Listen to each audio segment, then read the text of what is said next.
not just a black thing, Hispanic thing. It's all over. So don't let it happen to you.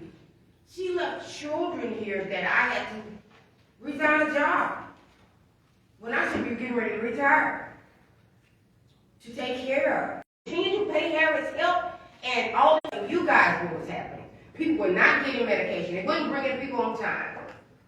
I also asked that there have been changes with the diabetic patients, that they put meters, glucose meters will save their life at their bedside. A lot of them are accustomed to checking their own glucose. If we can have glucose meters, the accessories that go with it, and also they got to have a nutritious meal. We know that's not going on in Harris County. They have to have a nutritious meal. We need changes, not just in Harris County, but if we get it started at Harris County, I think it'll catch fire, like a wildfire. Because it will help people come before you. You guys will be sitting here yelling, ain't nobody in here. Okay? But I'm asking that a change be made at Harris County Jail. I know there efforts being made. I really don't figure that, I don't feel there's a fix there unless it's clean from the top to the bottom. A do-over. Thank you. Thank you, ma'am. Mr. Lance Phillips.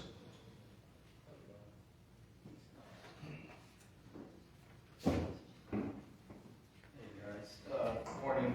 I'm here to share my troubling experiences with Smith County. I'm currently facing life in prison, and not because of any violent crime or serious offense, but because I dare to speak out against corruption. At the heart of this corruption is Sheriff Larry Smith.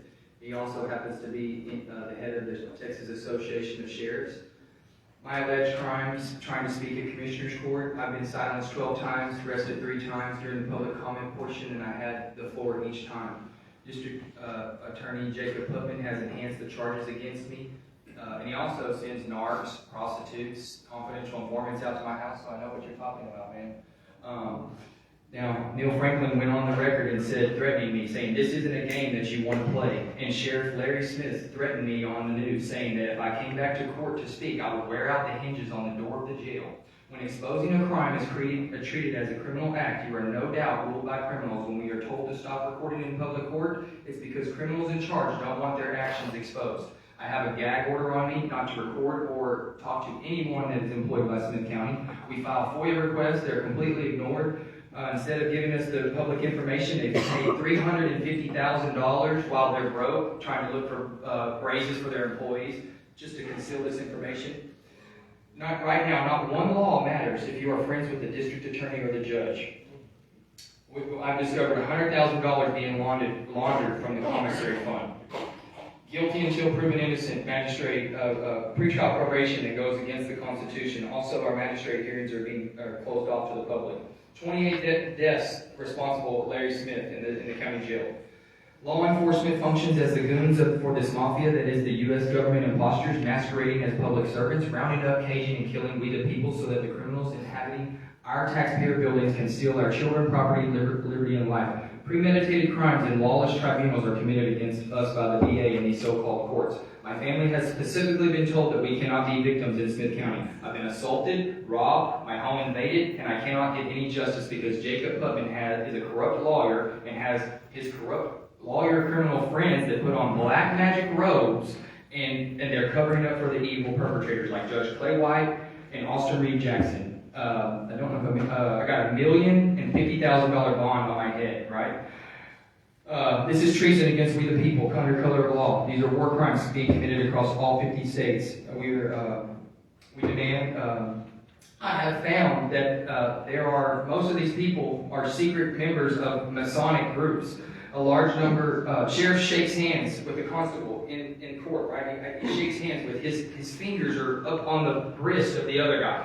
What are you doing? You cannot be sworn allegiance to the Constitution when you're swearing your allegiance to the Masonic oath that's Trump. I'm told this is because he's the lion in control. Another thing I want to mention about worshipful Master Larry Smith. He went on the news and bragged about burning women and children alive in Waco in 1992 as he drove the tank into the side of the church. Mr. Phillips, yes. You reached your All right, thank you, sir. Appreciate that. Thank you very much. Mr. Derek Phillips. Good morning. I stand before you today to address the corruption within the Smith County Jail, specifically under Sheriff Larry Smith. Sheriff Smith has publicly stated that while all inmates receive a 3-for-1 day credit, any member of the Phillips family would receive a 1-for-3 day credit. This blatant bias comes after he permitted deputies Jonathan Peters and Riley Rugg to unlawfully enter civilian homes without warrants or any crime being present. To illustrate the persuasive corruption, Google's definition of demon is police officer. This underscored by Smith County Chief Deputy Gary Pinkerton's statement in open court, where he proclaims that he serves Satan. This shocking admission is captured on camera and available on the TikTok channel Texas Police Audits for those who wish to see it. Moreover, in Gregg County, Sheriff Maxie Serliano's jail placed me in a cell with inmates I had personally arrested as a former officer. Despite informing the jailers of my background, I firmly believe this is an intentional act to cause me harm due to my podcast, Texas Police Audits News Channel on Rumble, which exposes government corruption. We have irrefutable evidence showing that Smith County officials at every level have falsified documents to falsely imprison individuals, a felony in Texas. This includes patrol deputies, sergeants, lieutenants, detectives, investigators, district attorneys, judges, and even the Sheriff Larry Smith himself. The Texas Rangers, specifically Nick Castle and Glenn Davenport and Company B, have been presented with this evidence and have failed to act. This is my 3rd time addressing this board regarding this corruption in East Texas, and why have y'all not taken any action? Is it possible that the corruption runs so deep that no one is willing to intervene? Who among you is principled enough to take a stand and do the right thing?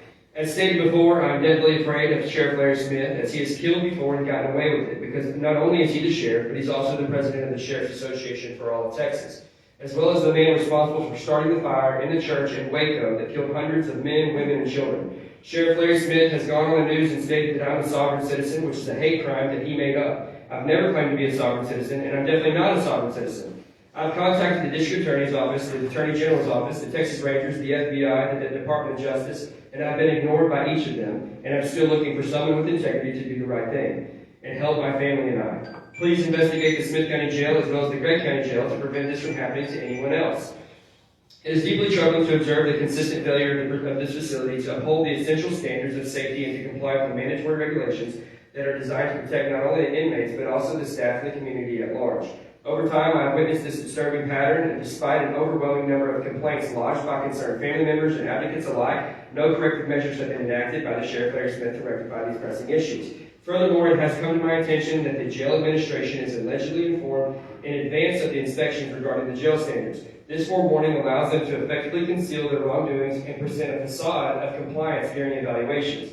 This practice is not only profoundly unfair, but also fundamentally unconstitutional, infringing upon the rights of the inmates and undermining the integrity of the justice system. It is imperative for those responsible for those atrocities, including Sheriff Larry Smith, be held accountable for their actions and inactions. This urgent need for reform and the implementation of stringent oversight measures is no more critical than ever to ensure that the Smith County Jail operates within the boundaries of the law and that the safety and the well-being of all individuals within its walls are prioritized. Thank you. Thank you, Mr. Phillips. Ms. Sarah Knight.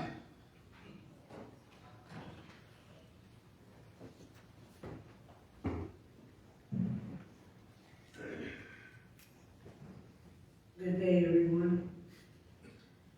My name is Prophet Sarah Knight. I am a grieving mother. My 29-year-old son, Jalen Anderson, a father of 5 children with another child on the way, was killed by Harris County and LaSalle Correctional Facility in Louisiana.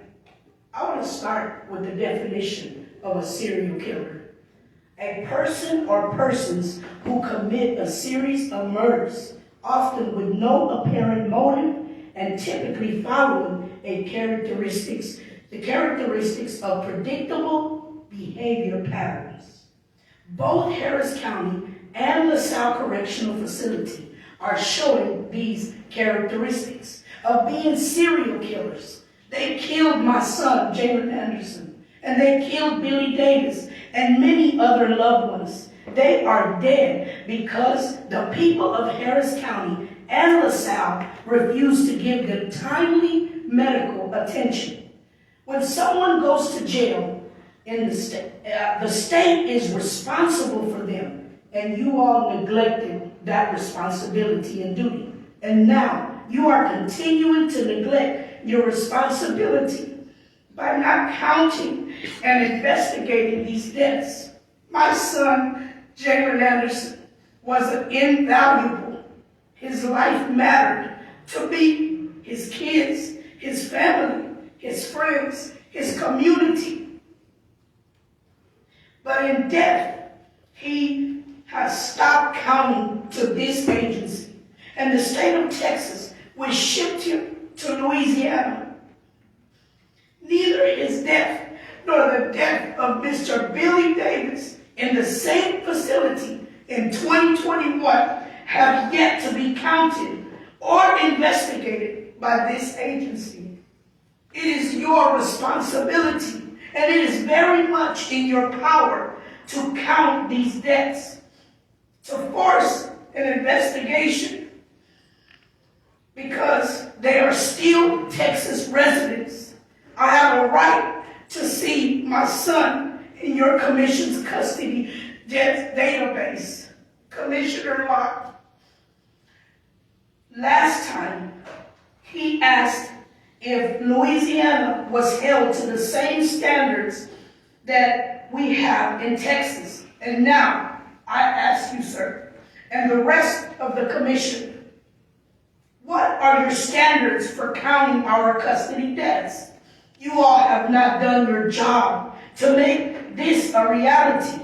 And what do you plan to do now so that no other mother has to go through what I'm going through? We have yet to receive any policies or procedures of how medical emergencies are handled in this private prison facility. I am still waiting to receive an autopsy report, nor have I gotten any surveillance footages. I need to know what happened. The only thing that will give me peace is that this facility closed down. Stop sending our loved ones out to these private facilities. What are you going to do? Thank you. You can see everyone else. Thank you.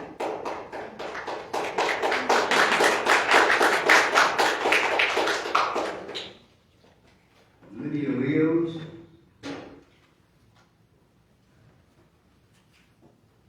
Good morning, Commissioners. My name is Lydia Leos.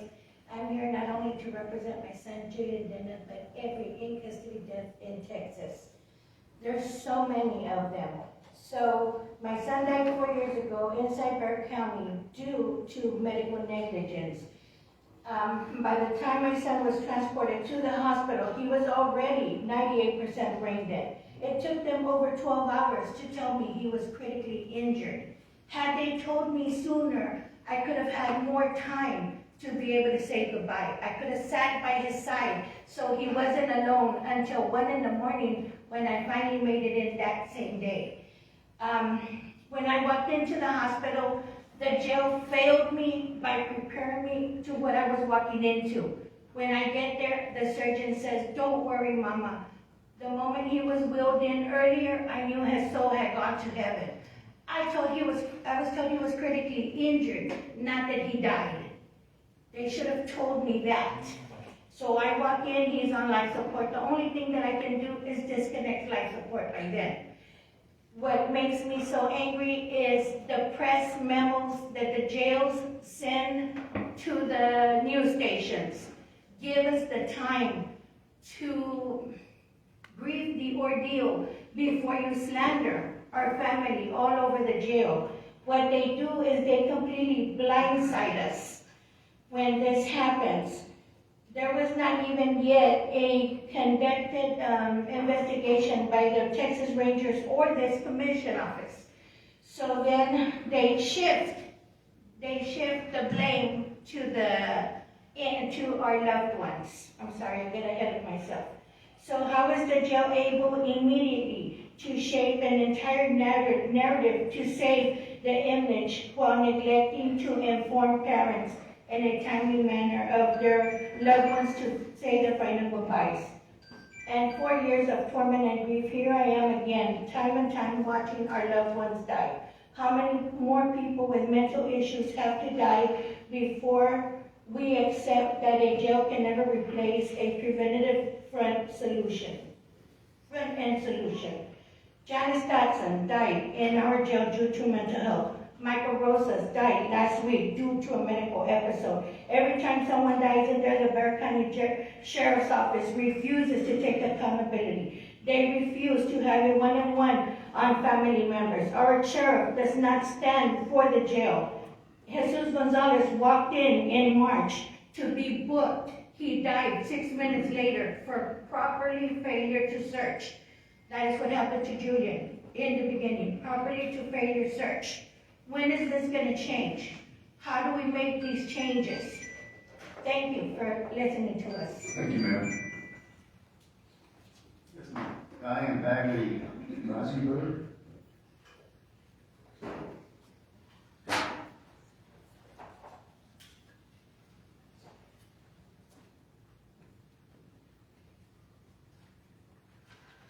Good morning, everyone. My son, Roman Keane Warren Thomas, died in your jail in Harris County, Houston, on July 1st, last 2023. A year now, still raw. My son was falsely arrested. The police officer made up a lie and said he punched his mom. I didn't even know that. When the prosecutor, Mr. Brian Onicott, called and said, "What should we do with your son?" I'm saying, my son needs comprehensive help. Never knew that it was jail they were putting him into. I thought they were helping him because he was, at the time, 29, yes, 28. They had my son going round and round all over Texas in different places that I don't even know where to find him or to reach him. I had to be searching on the internet to find where they have my son. I didn't come to this country for this. I didn't come here for this. I spent 22 years in the fire department back home in Jamaica. My son grew up properly. The police officer, he came here with bipolar schizophrenic type. The doctor warned me that he might get lost in the system here. But then came here and he was doing great. One police officer harassed him and he kept going on and on. Every time they do it over and over again. They terrorized my son until he became, he felt like he had no use. He felt like he doesn't belong to the family anymore because he's ashamed. A black man who has great potential, very talented, writes music, he's a Christian, and they make my son become so ashamed that he became hopeless. On the July 1st, in the morning when I got a call that my son passed away from Chaplain, I asked her what happened. Is there blood on him? No, she don't know. Then in the day, Major Anderson called me to condolence. She said he was speaking to an officer, and then he became unresponsive. He's not speaking to the officer inside of his bed. It must be outside. If he became unresponsive, who put him back in the bed for him to be there? There's so many questions. There's so many questions. My son was traumatized until he became ashamed of himself, ashamed of the family because nobody else had that problem. Then the next thing that happened, I got an autopsy report. 2 autopsy reports I have. 2 different things about the same person. So the Harris County autopsy was done in July. I didn't get it done tomorrow, but the date says in July. So why did they take so long to give it to me? Obviously, I botched it. That autopsy was botched.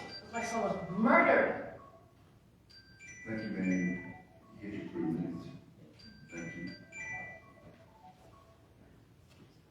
Sonia Burns, this will be our last speaker. Another comment?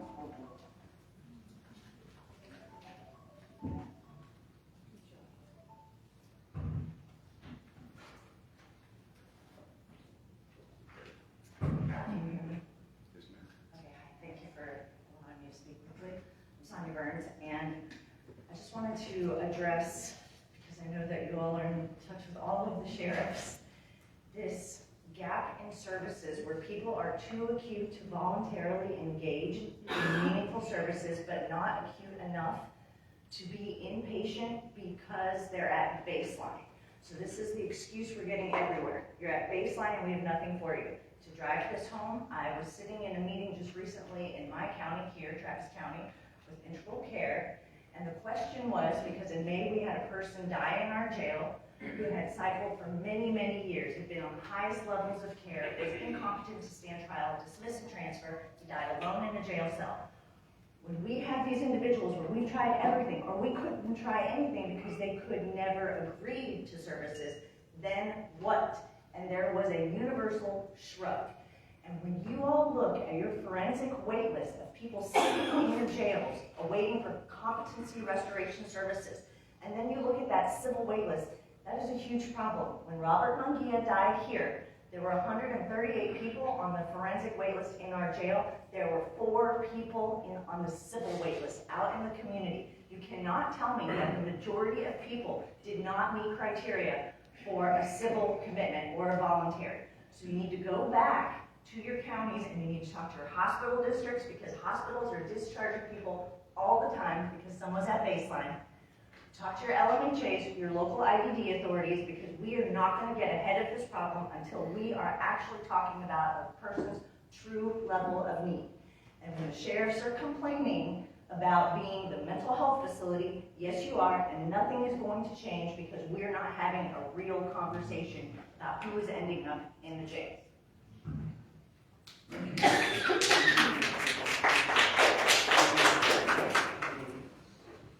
That concludes our public comment. At this time, we move on to agenda item number 5, old business.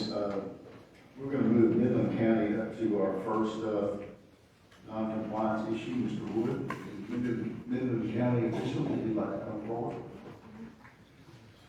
Thank you, Mr. Chairman. Midland County is on the agenda this morning due to the fact that they were placed in enhanced enforcement after failing 2 inspections within an 18-month period. Since the last meeting, Midland County has requested, and they were re-inspected.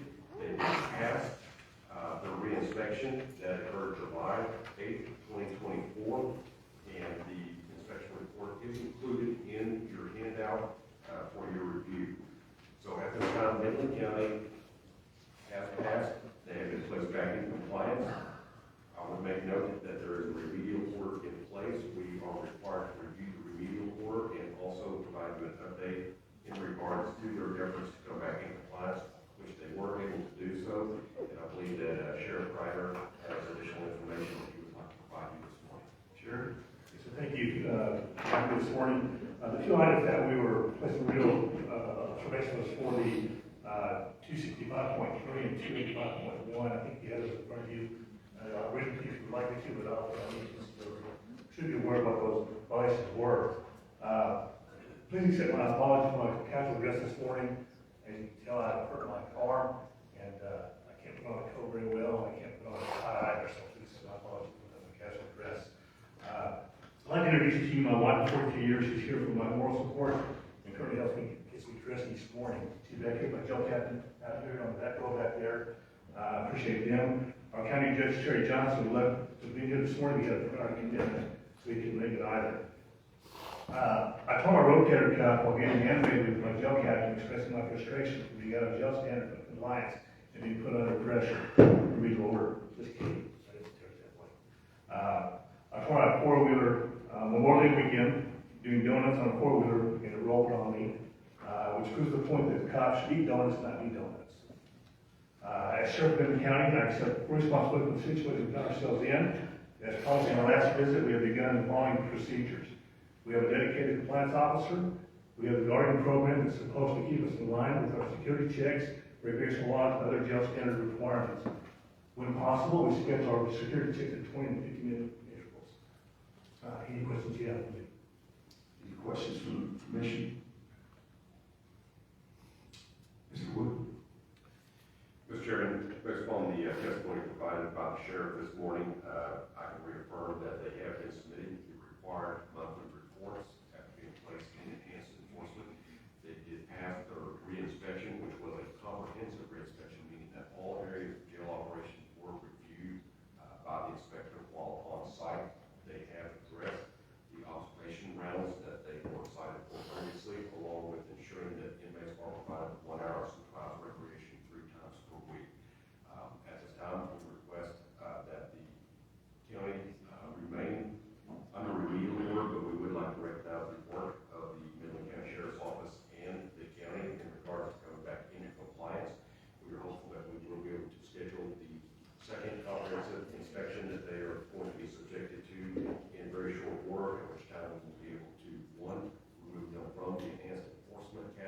but also request that the remedial order be removed. So at this time, we request that no action be taken other than to recognize Midland County's status of compliance. Thank you, Mr. Wood. Is there any questions from the commission? If not, is there a motion to accept the recommendation of Mr. Wood? There is a motion. Second. And a second. Any other discussion? All in favor, signify by saying aye. Aye. All opposed, motion passes. Thank you, Sheriff. Thank you for your time today. God bless you. This time, Harris County Jail non-compliance. Also, I'd like to mention Dr. Corsa, a member of this commission, is recusing himself from the discussion.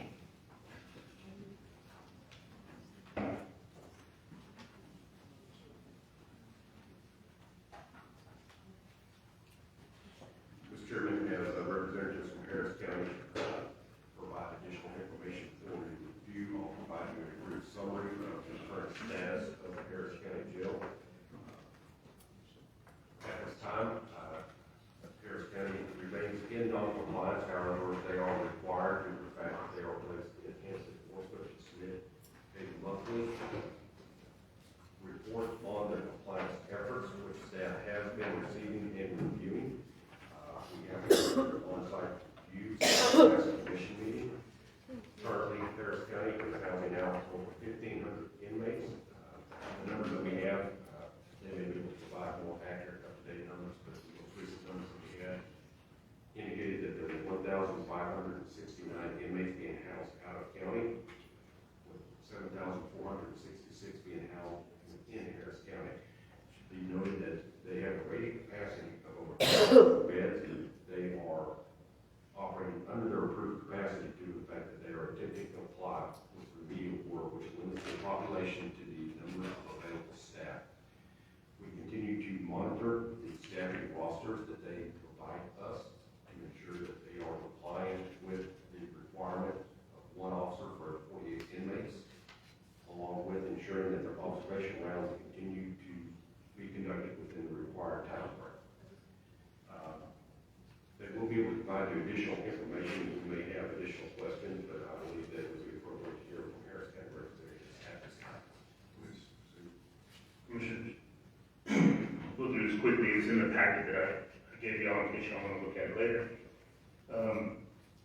So we were issued a notice of non-compliance in April regarding inmate vetting during contraband searches. We submitted our action plan, and we feel that we fixed that since February. We haven't had any more internal or external complaints about that. We've got some directives in place that gives our staff procedures, and those have been submitted to the state a few months ago. Also, the deficiency on medication, they came out of the February on-site comprehensive inspection. We've showed the last two meetings that we're meeting that at 100% since February, and I believe that was noted in the last commission meeting that it's been resolved. Our current average length of stay is 188 days, so it's kind of static in the last two meetings. It's been right around that range. We have some good news. In October, we're expected to bring on 3 additional district courts like we did last October, and that comes with a lot of support from the Commissioner's Court, the work that the Sheriff does with them and Office of County Administration. We approximately have about 1,800 to 2,000 beds in the last 6 months that we keep offline. That's due to outsourcing mainly. It also keeps us in track with the remedial order that's in place that temporarily suspended the fixed variance bunks. So we far exceed that. Approximate supervision time delivery rate is still 99.8%, and that's on between 450 to 500,000 rounds done a month. We break that down granularly with the staff from the jail commission when they come down. A lot of those, or a bulk of those, are less than a minute. So what we find when we do video reviews is the officers are in the housing area.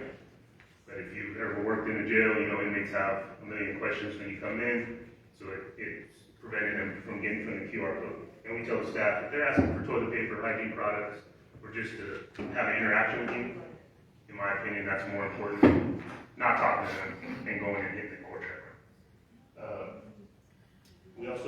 currently, which I'm very happy to report, our last two meetings, we reported 182 and 187 officer openings, and we're down to 139.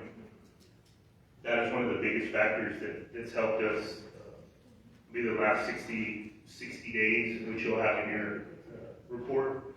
We send paperwork weekly that's reviewed by the jail commission staff, and all the daily watch schedules that show the officer to inmate ratio, the 1:48 required. The last 60 days, we've met all the reports that we submitted, and that is in your packet.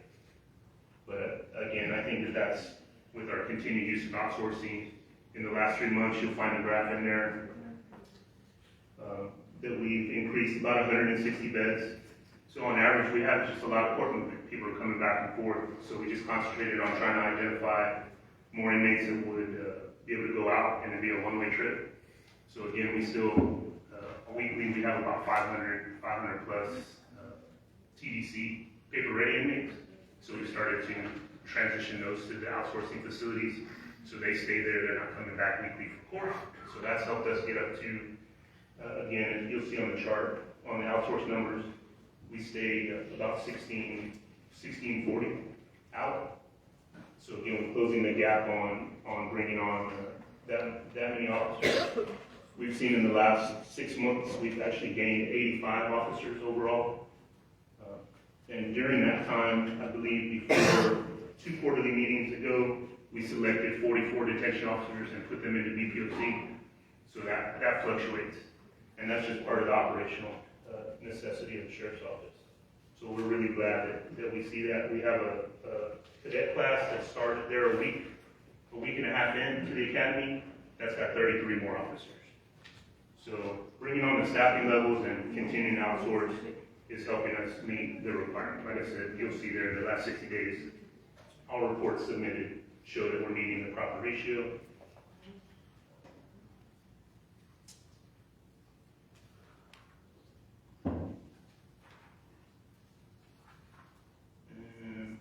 In your chart, you'll see our TDC packets, how many we send a week, how many inmates are moved out. And those are our direct actions to the two deficiencies that we still feel are our biggest that we focus on. I would like to bring up and then I'll take questions again, Director Mills with the Office of County Administration to talk about some other courts. Commissioners, Mr. Chairman, my name is Tanya Mills. I'm a Managing Director with Office of County Administration with focus on justice and jails. Over the last few months, we've done a good bit of analysis on key drivers in the jail population and trying to understand what's happening with the dynamics and complexities of the population. We have identified unsentenced felons being a major driver in the jail population. It's about 74%, consuming a vast majority of the jail debt days. We work closely with the district courts over the last few months to identify solutions to either create efficiencies in the courts so that we can increase time to disposition or augment in some way. Bringing the 3 district courts online in October is going to be helpful. We're going to Commissioner's Court on Tuesday to ask for some additional resources to help increase the time to disposition and bring down the length of stay in the jail. I think it's going to have a pretty decent impact on jail population reduction, along with things that the Sheriff's Office is doing to increase staffing. Thank you. So again, I'll take questions. We feel that we've made progress. We appreciate the commission staff, Assistant Director Armstrong and our Inspector Garrett were down there a couple weeks ago. So we had we appreciate all the direction and guidance there. And I think we're right at the door, to be honest with you. I'd like us to do another 30 days. Again, we have 60 days meeting. I'd like it to be up at 90 days. I don't think it's a flash in the pan. I think that we've corrected those actions. But I would like to go another 30 days and then reconvene and talk with the commission staff and see what their feedback is. But I believe we're there. The biggest thing was the staffing, which we've been struggling with for a year and a half. So when we saw the numbers this month at 139, very, very happy. And then starting that cadet class at 33. Let me ask you one question. Does your county judge and commissioners court understand the issue you're dealing with?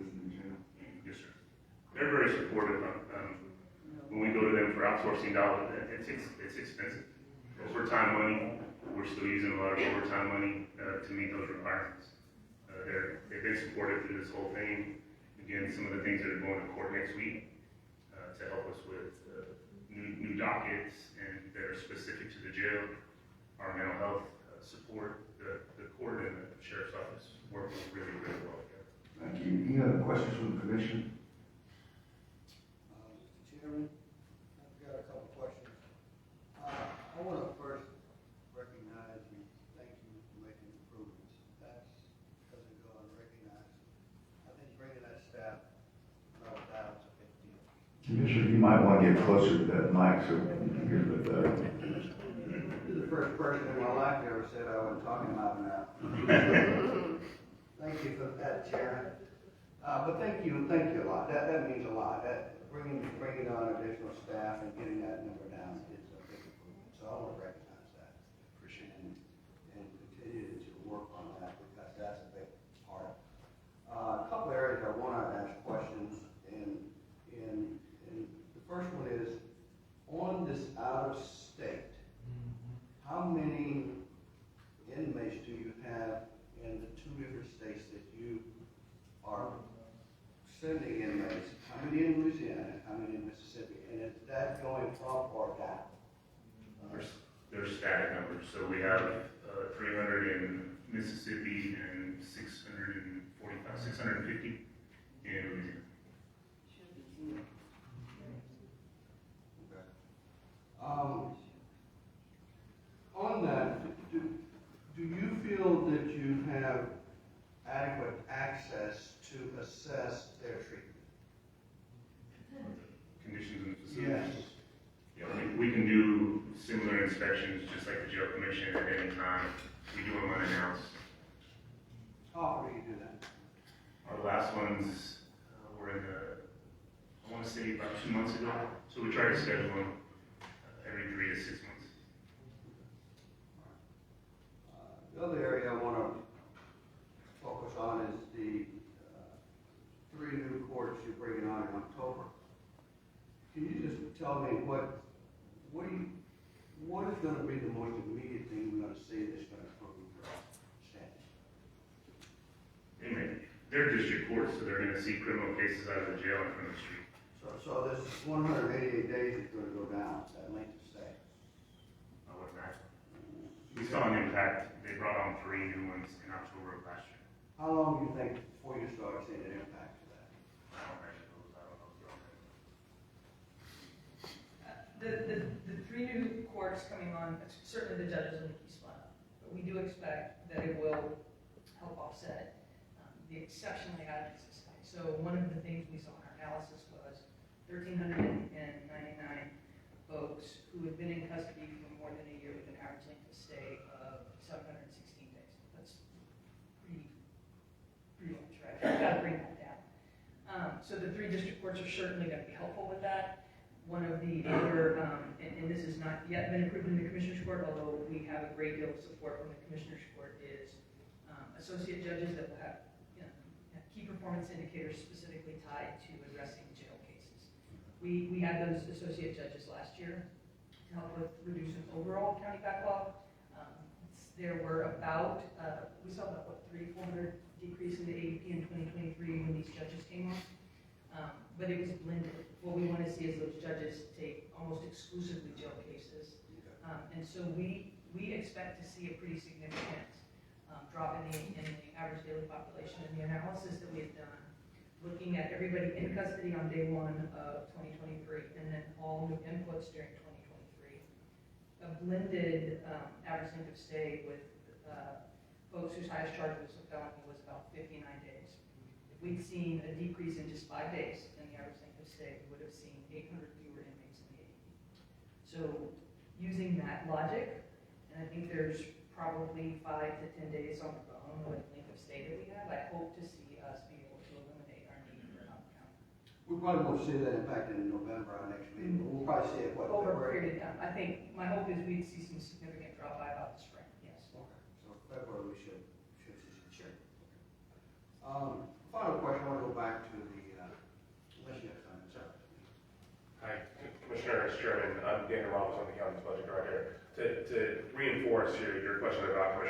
their seriousness. The county as a whole is putting their money where our mouth is. We're spending $50 million a year, and so for context, our budget gross at the very max allowable under state law, somewhere between 100 and 120 million. We're spending 50 of that on purely on outsourcing. We're spending 23 million more on jail medical. We're spending $1 million. We just did a supplemental to increase the amount, the capacity for mental health assessments to get folks trial ready. We're going to spend additional on jail competency. So we are, and then we have that before the associate judges, and 20 million over this year and next year in new courts. So I think this county is all hands on deck in order to support the sheriff for us to be back in compliance. Thank you. Just want to go back and finalize the question on the out-of-state inmates. When an inmate goes to Louisiana, Mississippi, do you know that the families have access to visits? Yeah, it's like in the boilerplate language of the contract, so they have video visitation, they have phone calls, the same type of visits that they have at our facility. Do they have to facilitate that with you, or are you out of that process? No, they go directly to, there's not a secondary that they can contact the facilities themselves. Only trend I'm going to look for is in November is if you're at 615, 69, I think. What I'm going to look for where that number is going to be in November. What number? That out-of-state population. Yeah, I'll probably. The jail commissioner let me bring more in. Well, yeah, but it's they call it a donut store. So No, we would like to bring them back as our staffing increases. Yeah. And we're meeting all the regulations now. And we want to get back in compliance with. That's definitely our goal. But just the message is thanks for improving, and I feel much better about that. Thank you. Any other questions from the commission? Commissioner Stout, I have a couple of questions, please. Can you hear me? Yes, ma'am. In reference to the 74% of unsentenced inmates that I heard you speak about, and the 950 that was numbered for out-of-state inmates, are those unsentenced inmates or sentenced inmates? We only send pre-trial. Pre-trial. Pre-trial out-of-state. And I think with the high percentage of the population that is pretrial and the number of inmates necessary to be outsourced, it's almost impossible for the sheriff to not have some combination of folks that are pretrial, which means that there's a constant juggle with ensuring that the housing that units they're using to bringing the right folks back and moving, and it's how many trips away per week are you guys doing? Transfer every year. And there's some restrictions on some states, and maybe even our own, is that you can't send sentencing, so we wouldn't send paper-ready inmates out of the state, because they're just pending pickup to a prison. I just wanted that clarity, wanted that clarified. And then in terms of visitation, are you providing electronic visitation to families is that offered to families for inmates who are sentenced out of state, or are the families having to travel to the states of Mississippi and Louisiana? You mean electronic, like video visitation? Yes. They have video visitation and phone calls. Thank you. Yes, ma'am. Any other questions from the commission? Mr. Wood? Thank you, Mr. Chairman. Testimony provided this morning indicates that they are addressing some of the staffing issues that they have experienced over the past several years. They have reduced their vacancy rate. I believe the testimony provided this morning indicates that they have 139 vacancies. Yes, sir. And you do have another class starting up, is that correct as well? It's already in the works. They started last Monday, 33 cadets. Do you know how many individuals have been identified that may be pulled from the jail and no longer going to be working in the jail for a possible academy, police officer academy? Do you have that number? We have 2 ongoing BPOCs that are about 4 or 5 months in. That's when we selected the 44. So those won't finish until late December, and I believe the second one finishes in January. So you're going to have a little bit of an overlap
what is the plan for the future look like in that regard in order to be able to address the increased number of individuals that will be in the county? And if your incarceration rate is simply maintained, you will experience more individuals. So that might be a question best answered by Director Mills, but I think it would be important to ensure that Harris County is planning and programming out for the long haul on this, because we have been in this situation before, and there were some advantages identified and gains made, but we now are back in the same position that we were in previously, and I would like to get some reassurances that there is going to be something in place that will assist you in not having to appear before this commission after these improvements have been made.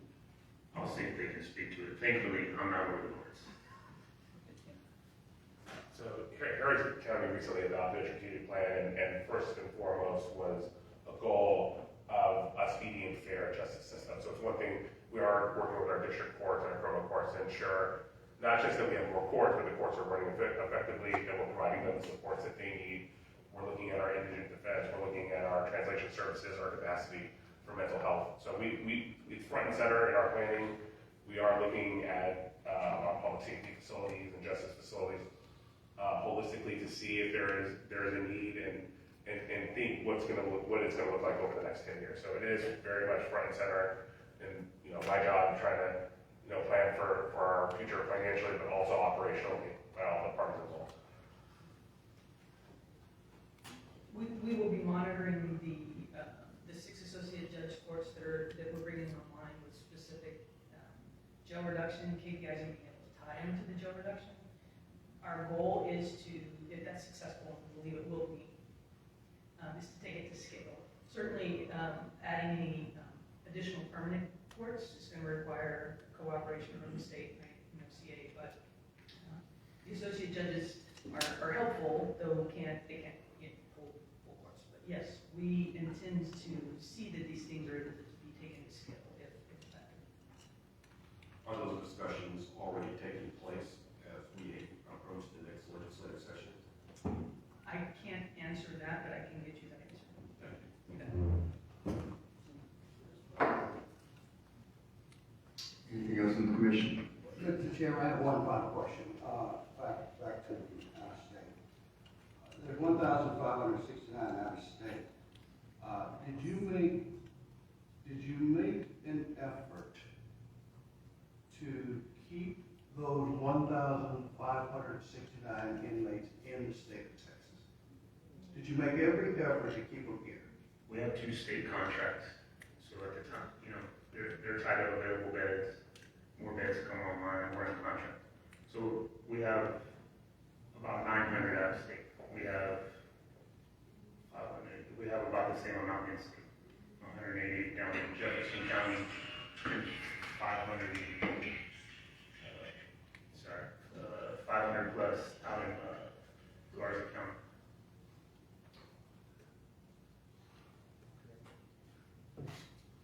I think I understand what you're saying, but I want to be clear that if you made the effort to keep them in the state of Texas. We found available beds at the time, and when those were exhausted, we looked at other options, and those were the ones that came out of state.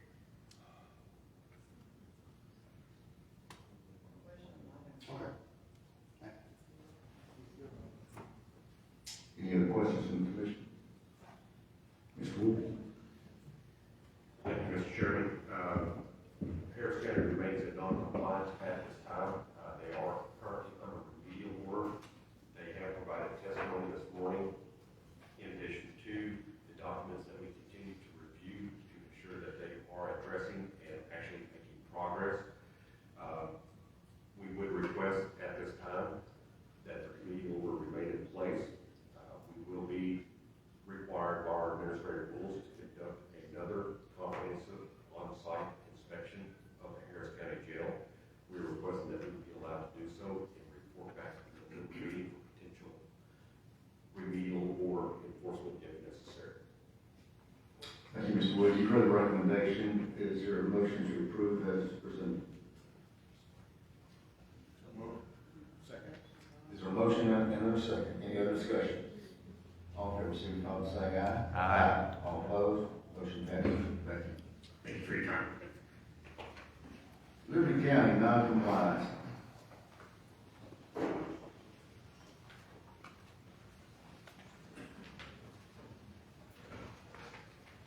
Mr. Chairman, Liberty County is appearing before you this morning to provide you an update on their status and efforts to address the notice of non-compliance that was previously issued. Liberty County is in a category of enhanced enforcement due to the jail inspections within the 18-month period as required by our administrative rules. At the last meeting, they did provide you an update in regards to those efforts. Since that meeting, I would like to address a few items that they have corrected and identify the areas that remain in non-compliance.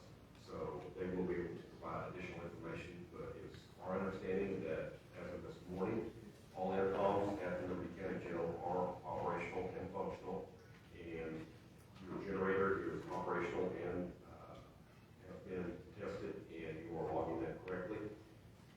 Quarterly fire drills are now being conducted and documented as required.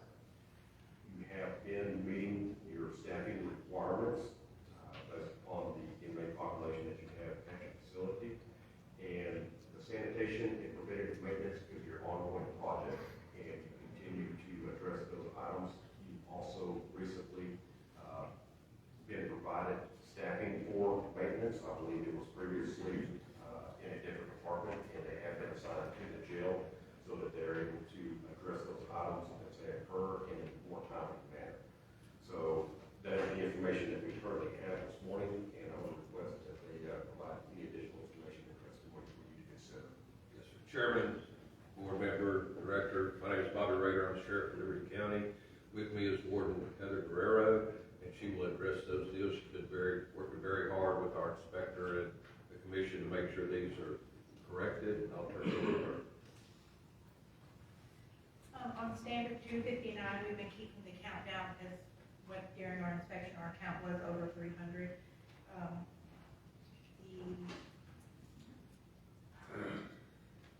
The Ansel hood was red tagged when we had our inspection. That was next day, it was fixed. And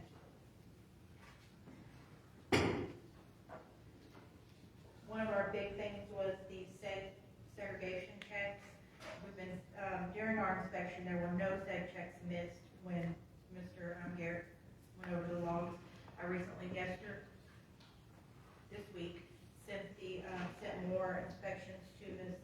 Lesniski and with video, and when I reviewed them, they were 100%. She said they looked good as well, but she wasn't completely finished reading them. That's all.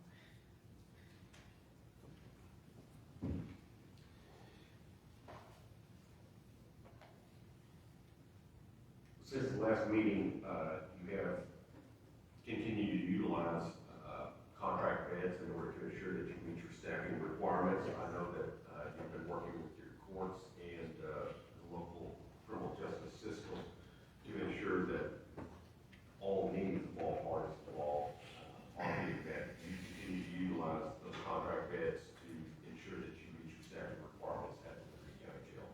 Yes, right now we only have 47 housed out.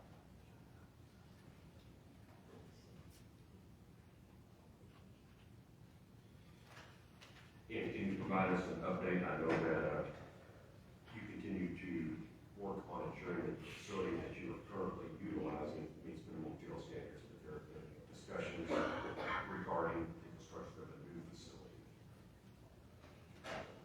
Yes, sir. Our judge said his regrets that he couldn't make it. They had another appointment, but we had a conversation with him on Tuesday in a special meeting with Commissioner's Court. He said the plans are in there to start a new facility. He did not go into much detail with it. I don't know anything about the financing, but I know the plans are there. He's talked to the architect and to the construction people. And it's, I believe, Director, that we're looking at a 550-bed facility. Until that facility is able to come online, the county will continue to ensure that the facility that you currently operate meets minimum jail standards to include staffing, preventive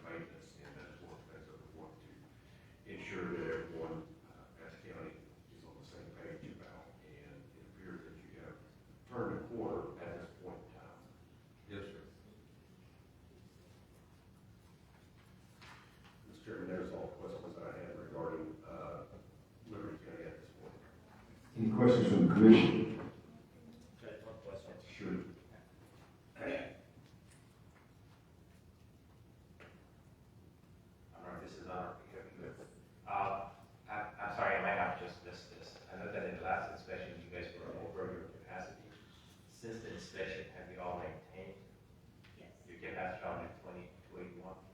Yes, sir, we have. There was several problems that we had. For instance, Tuesday in one of the district judges' court, we had 40 inmates. He called the docket, wanted everybody there. What happens to when we get overpopulated, we have 2 facilities out that we send our excess people to. We have to bring them back for this deal. It makes our count go up. But the warden has worked hard to keep it way down, so when they call them back, we're still under capacity, and she's done a very good job of that. Yes, sir. Yes, sir. Any other questions from the commission? Mr. Wood? Mr. Chairman, Liberty County continues to comply with the review order that was previously issued. They have corrected a majority of the items that had been identified during the most recent inspection.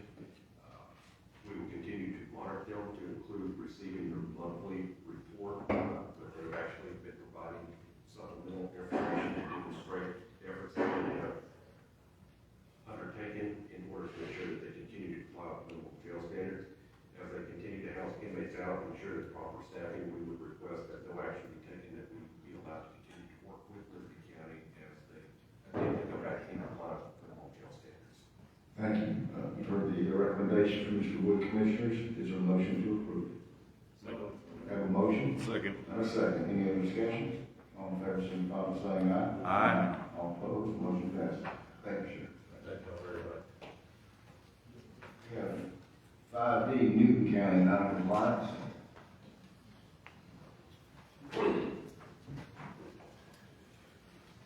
Mr. Chairman, Newton County is on the agenda this morning due to the fact that they were previously on your agenda due to a notice of non-compliance that was issued. Shortly after the last commission meeting in May, they were re-inspected and they were issued a certificate of compliance, and they currently remain in compliance with minimum jail standards. They have depopulated any cell in which an inmate intercom was not operable.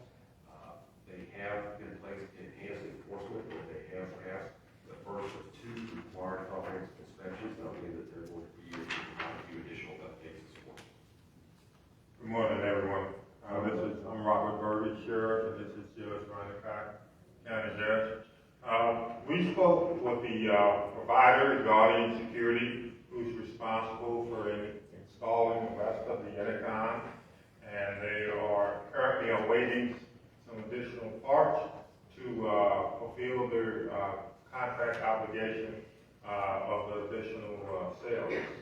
They gave us a time frame from mid to late August and possibly into September.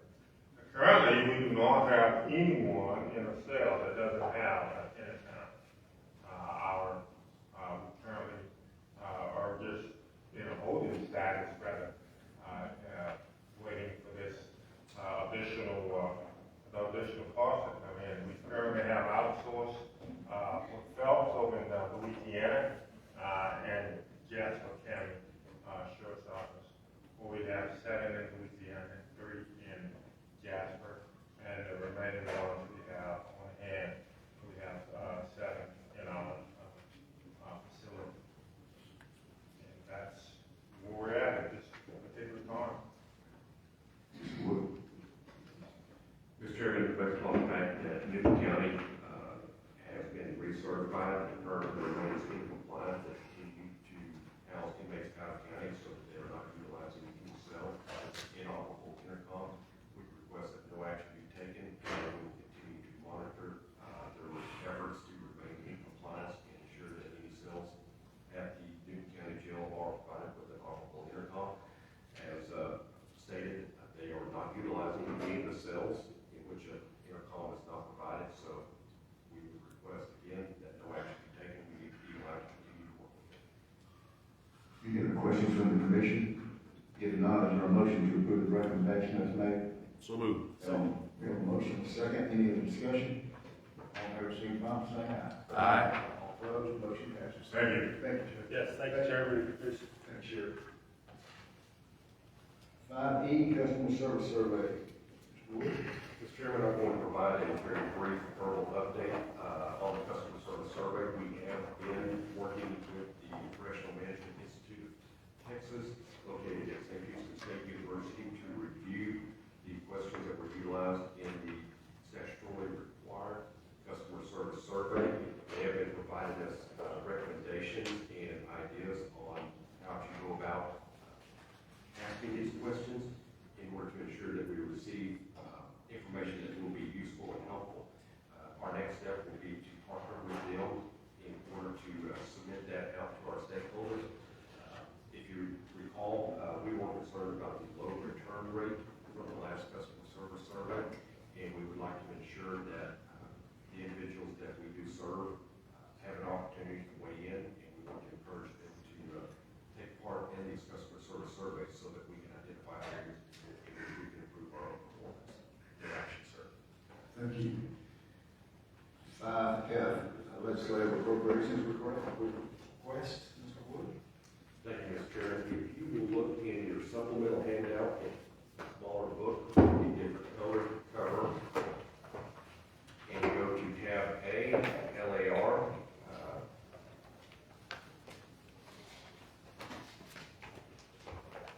the information that we are providing you this morning under tab A for the legislative appropriations request are the proposed exceptional items that the agency will be requesting as we prepare to submit our legislative appropriations request. The instructions were issued and the legislative budget board has provided the baseline for the agency to begin working with.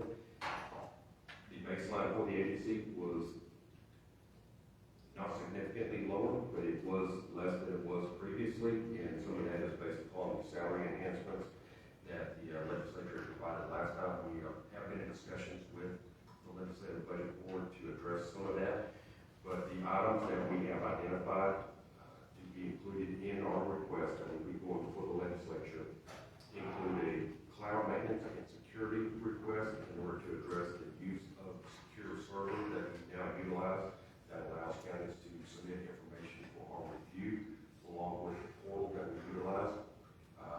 As everyone is well aware, travel expenses continue to increase, cost of gasoline, lodging, and per diem.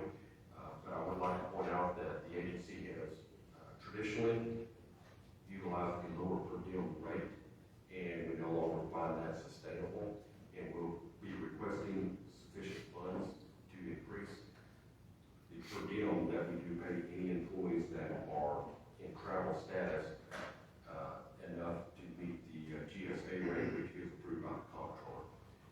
We will be looking at an exceptional item to address when we are considering salary enhancements to target high-risk employees, and we consider high-risk employees those which counties and private entities continuously attempt to recruit, and unfortunately, from time to time, are successful in their efforts. Our staff is very well regarded, and they are considered subject matter experts, and we would like to retain them for as long as possible. While we understand that money is not everything, it makes a big impact. We also have legacy modernization, which we will be utilizing to upgrade some of the IT platforms that we utilize, along with the replacement of laptops, because they have a planned obsolescence and they become nothing more than heavy paperweights after a very short period of time. And we have been requested to include an exceptional item to review the executive director's salary. The salary for the executive director is set by the legislature, and the amount that is included in there basically represents a 5% increase. It would not be the maximum for the executive director salary group, which the executive director for the Commission on Hill Standards falls in. We do not feel comfortable attempting to try to request the maximum amount for that salary group, and we would like to be able to answer any questions that you may have. I would like to point out that staff worked extremely hard on this request, and it does come in at less than 10% of an increase, which will be significantly lower than most agencies, in my opinion. But we do believe that if these items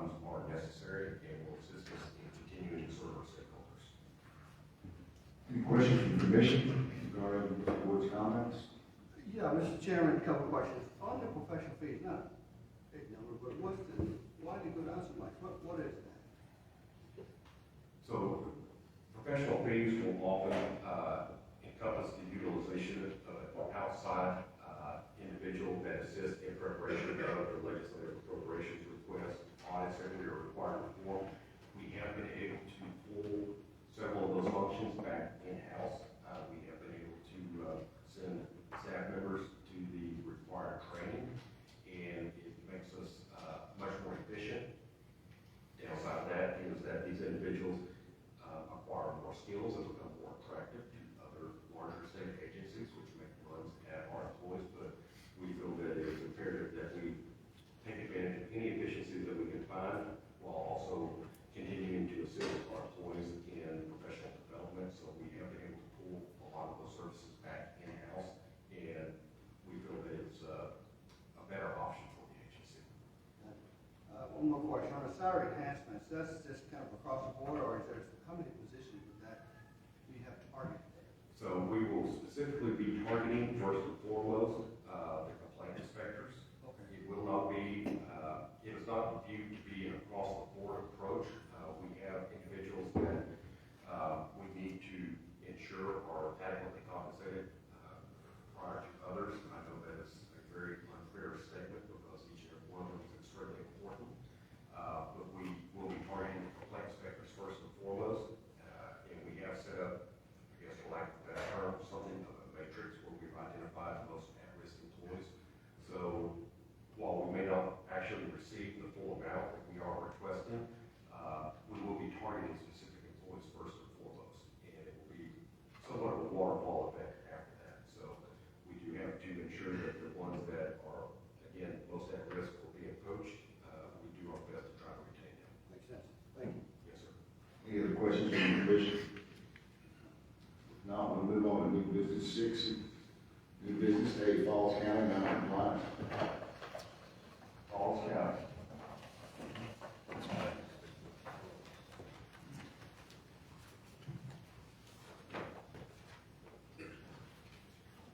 Mr. Chairman, Falls County is currently on the agenda due to a notice of non-compliance that was issued after a comprehensive inspection in March. Before we go over the items which they were cited for, I would like to note for your reference that the firearms control panel is now certified and operational. Any individual that is working in the jail is now working with a jailer's license or has been removed from working in the jail, and they have went through and passed their local health inspection. They will be providing an update on the additional efforts to address the areas of non-compliance which they decided for, and at that time, I will be making a recommendation. Thank you. Proceed, Sheriff. Thank you. The initial inspection took place the first part of March of this year, and the inspector did a fantastic job. Boss, he was pleasure enough to get with me and discuss those issues with me individually. Since then, I went ahead and released my jail administrator. That's a tough position, and I think it probably would have been too much for her. And she and I both agreed that it was probably best she leave. I've taken over that position temporarily just this time. I've done the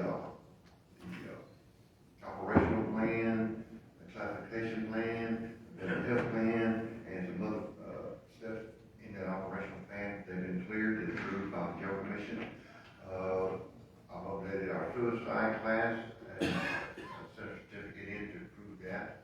The fire extinguishers have been checked, updated. The fire alarm system has been checked and updated. We have an air pack classification course that we just took. My staff, my jailers. I've got a jailer attending the jailer course right now, and as soon as she's done, we'll send another individual to a jailer class. So we are steady working on it. We're improving. There's a few things yet to accomplish, but those will be accomplished here shortly. Any questions from the commission? Mr. Wood?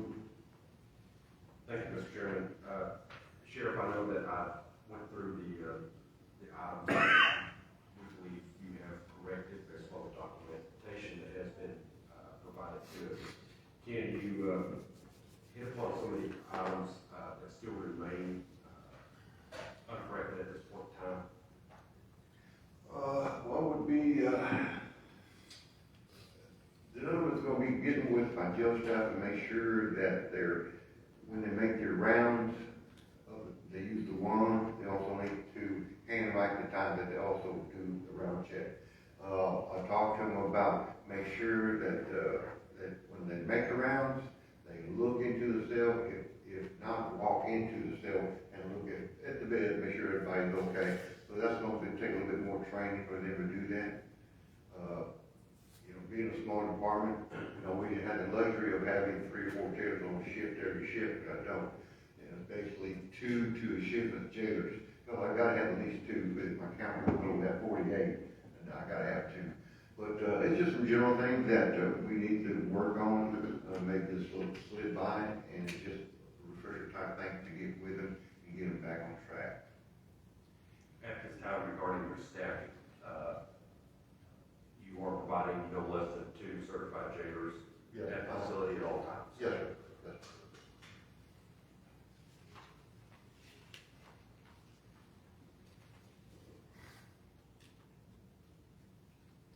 As far as the observation rounds, that is an ongoing process, is that correct? Yes, sir.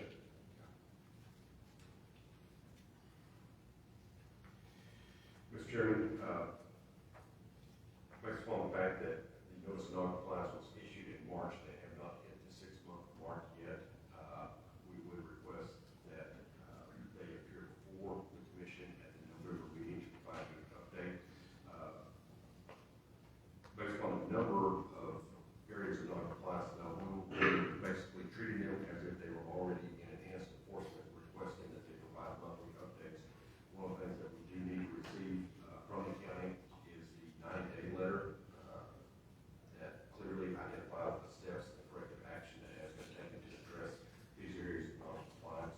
Staff will be back in contact with you to assist you in developing that letter to ensure that all areas are addressed. Yes. But at this time, Mr. Chairman, they are in non-compliance. We will continue to monitor them, but we would request that they appear at the November meeting, at which time, if they have not regained compliance, we will be requesting that a remedial order be issued requiring them to comply with all mental health standards. Any questions from the commission? One question. Go ahead. Thanks. Actually, the question is for Director. When was the last time this jail was inspected? I ask that because there's just a large number of non-compliant issues identified, and I'm just wondering why. So prior to this, they've gone through a limited compliance review, which is similar to a desk audit and record report review. However, this is the first time that they have failed inspection within an 18-month time frame. So they did kind of fall in that area in which they were certified. Their risk level was considered low, which pushed their actual on-site inspection out further. But this does bring to light some of the areas in which we continue to review our inspection priority assessment and the risk-based inspection process as a whole. Because this was one of our concerns from the very beginning as we worked upon the risk-based inspection process. In that, as a regulator, you become very anxious whenever you're not going on site every 12 months or so, because we fully understand that you may have a change in administration, you may have staff turnover that results in a facility that previously was operating well within minimum jail standards, all of a sudden encountering a large number of problems. This is what we found this time around, unfortunately.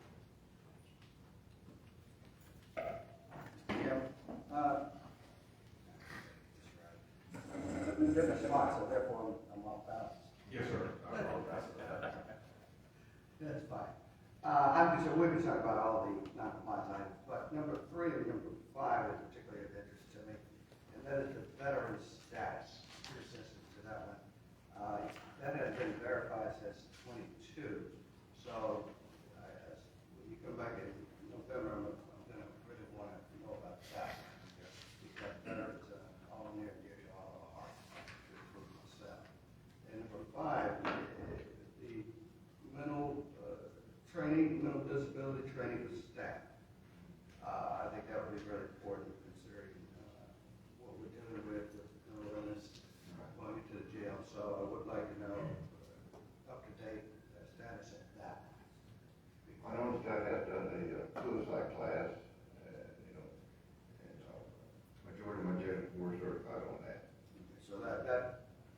would come off the list right away, right?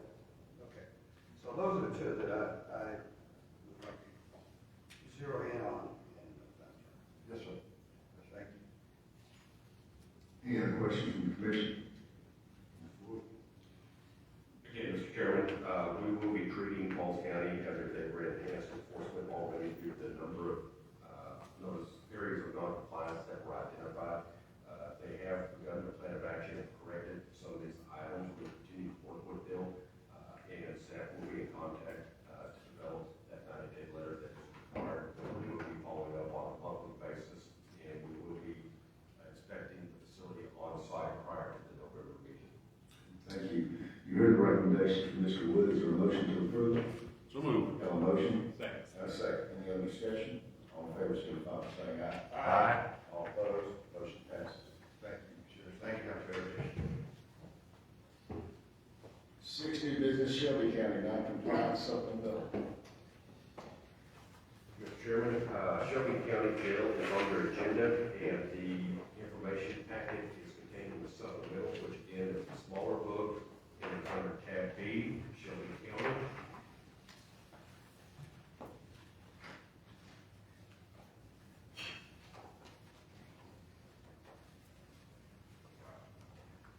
So Shelby County was issued a notice of non-compliance, and they are falling in enhanced enforcement due to the fact that they were previously issued a notice of non-compliance in March of 2023. They were able to regain compliance in October of 2023. Unfortunately, they were issued another notice of non-compliance in February of 2024. They were able to correct that deficiency and were placed back in compliance in April of 2024. However, they were placed back in non-compliance in July of this year. And the areas of non-compliance are listed in the supplemental, and it covers, unfortunately, many of the same items which were previously addressed with the other agenda item. We have contacted the county, and I'm not sure that we have anybody here from Shelby County to provide testimony in regards to the notice of non-compliance. Anyone here from Shelby County? Apparently not.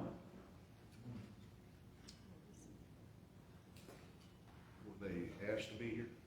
Yes, sir. They were notified, provided written notification, and their presence was requested. I do know that the sheriff has had some significant health issues, but we were under the impression that they would have representatives here. So, Mr. Wood, what's your recommendation?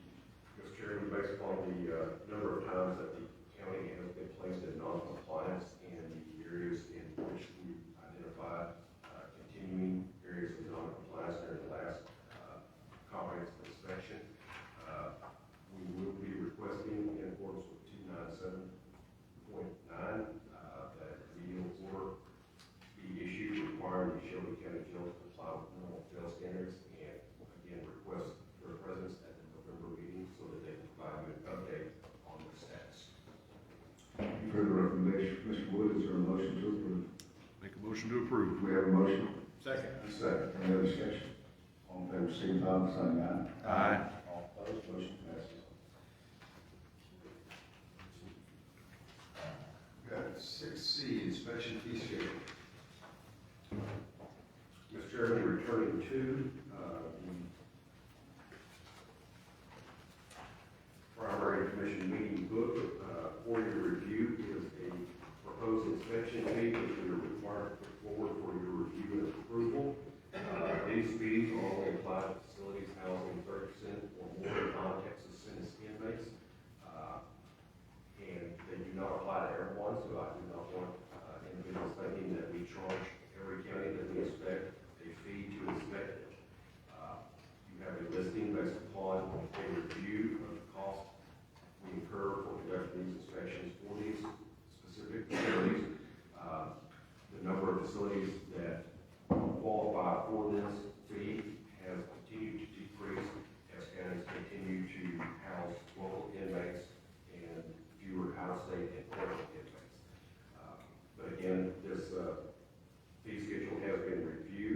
was an increase from the previous fee schedule. And I believe it was, I'm sorry, Carol, do you recall the percentage that we actually increased inspection fees? It was not significant, but it was a small increase. I think it was 10%. It was a 10% increase.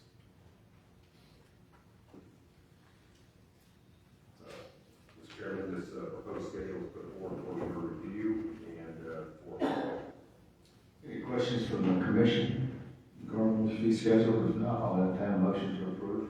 So moved. Have a motion A second. and a second. Any other discussion? All in favor, signify by saying aye. Aye. All opposed, motion passes.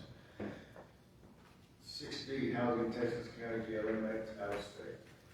Mr. Chairman, there were questions asked by members of the commission at the last meeting, and we have conducted research regarding authority and responsibility of counties in regard to the housing of their inmates. And Assistant Director Armstrong is going to provide you an overview of some of the research that was conducted, and we will be able to answer any questions. We also consulted with the Office of the Attorney General for additional guidance and direction, and I believe that Mr. McKinney may be able to answer additional questions that you may have. Good morning, Mr. Chair, Commissioners, Director Wood. Commissioner Locke asked us at the May meeting about housing inmates out of state. We gave a brief update on that. And coming out of that, he also asked us if the agency had the authority to require the counties to exhaust all in-state options for housing inmates before relocating them out of state, which came with me today. We looked into that. We looked into all the statutes. At the time of the May meeting, we had 6 different counties in the state of Texas housing inmates out of state. And this is in supplemental G in your supplemental book. Chambers County, Harris County, Liberty County, Newton County, Sabine County, and Tyler County. Somewhere around 1,000 inmates that are housed out of state. We reviewed the local government code and the administrative codes to see if there was any authority that we had to answer that request. The different codes that we found in the local government code 511-0092 does not apply. It establishes criteria for housing inmates from another state and facility located in Texas. 0093 allows us to charge fees to inspect a facility located in Texas, housing other inmates from another state. 0094 exempts facilities located in the state of Texas that are housing only federal inmates from inspections and regulations. 0095 reaffirms the authority of the state of Texas may house inmates from another state in a facility located in Texas. 0096 authorizes TCJS to order the termination of contracts for out-of-state inmates if the criteria established is not met. So that's for, again, housing in Texas. Like Director Wood said, we have looked at all the statutes. We've consulted with our Attorney General representative, and based on the research, we have found no statute authorizing the Commission to require that a jail exhaust Texas accommodations for its inmates before moving them to another state. It's also our understanding that the authority of Texas Commission on Jail Standards does not apply to facilities located out of the state of Texas, even if they're housing Texas county inmates. So with that, I will make any questions you may have. Any questions from the commission? Mr.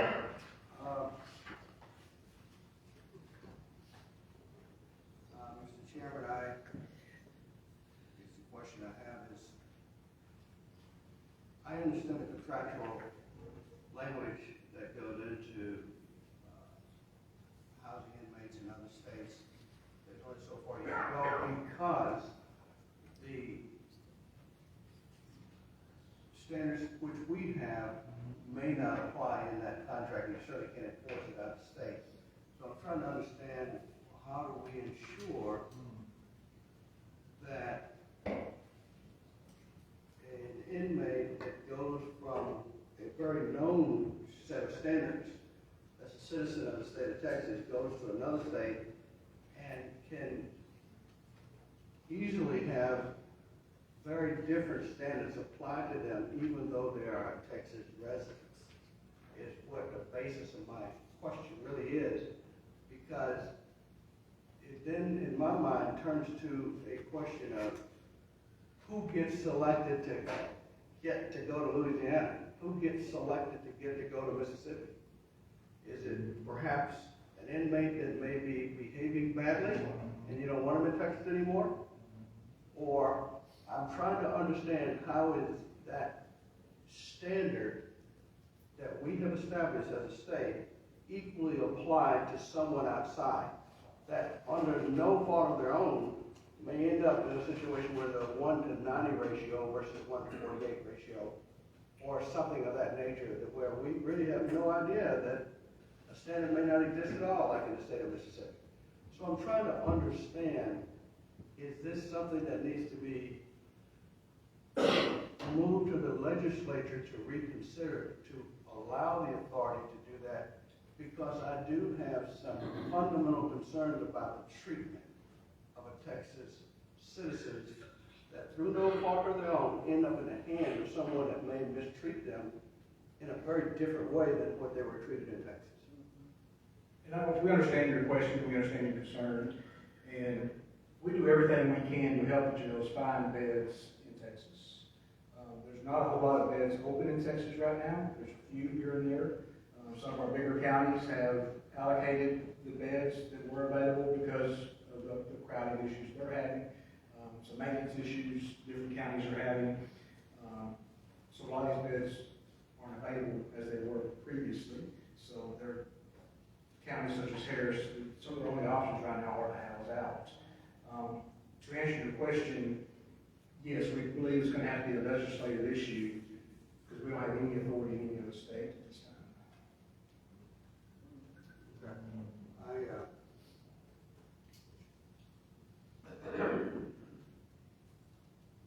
I'm not a lobbyist, and I don't want to be. So, I'm just concerned about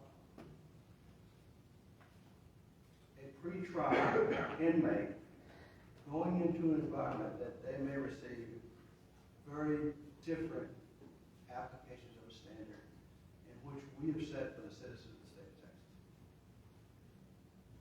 And I believe that our standards are very good. I believe that we treat inmates in the best possible way that we can, but I cannot say that for Louisiana and Mississippi. In all respect to those states. So I don't know where we go from here because at the moment, quite frankly, personally, I'm not satisfied with that particular answer.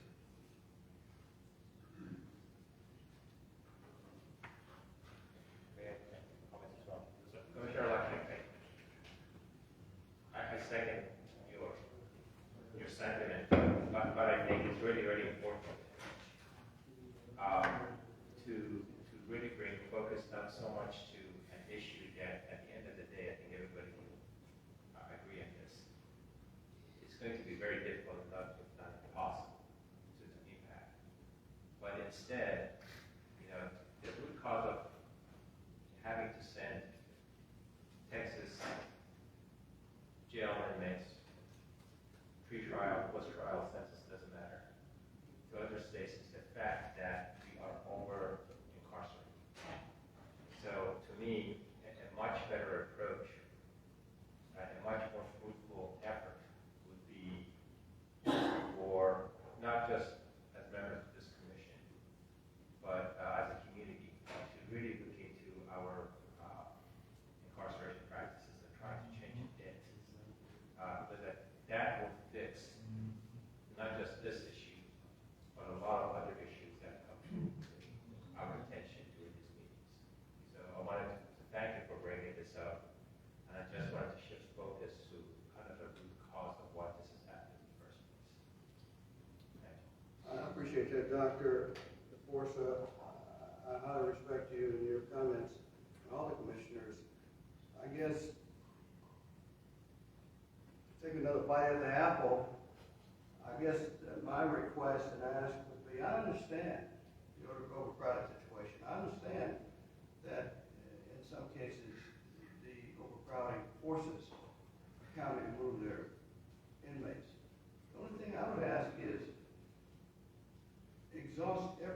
responsibility to move the inmate within the state of Texas. That's the only request I have. If we do not have room in 248 jails, then by all means move them to Louisiana. By all means move them to Mississippi. But don't do that just for the reasons for convenience. And I understand that, and from the agency looking out, there are not a lot of beds left in Texas right now. Most jails are full, even the private facility jails. There's some down the border that just opened up another private facility for overflow from another county there, and it's already going to be full. So there's been jails open up, and as soon as they're open, they're full. So there's not a whole lot of beds in Texas.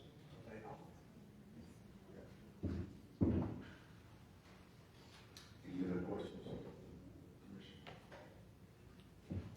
I believe Commissioner Lockett raised an issue, a concern, that many people have. And whenever we first experienced this in 2006, it was something completely new for the agency and the state. Texas has traditionally been accustomed to housing inmates from other states in our state due to the number of beds that we did have available. Director Armstrong can talk back that we have a few available beds, especially in the number of quantity that are needed. And I believe that some of the facilities that do have available beds struggle with staffing issues as well.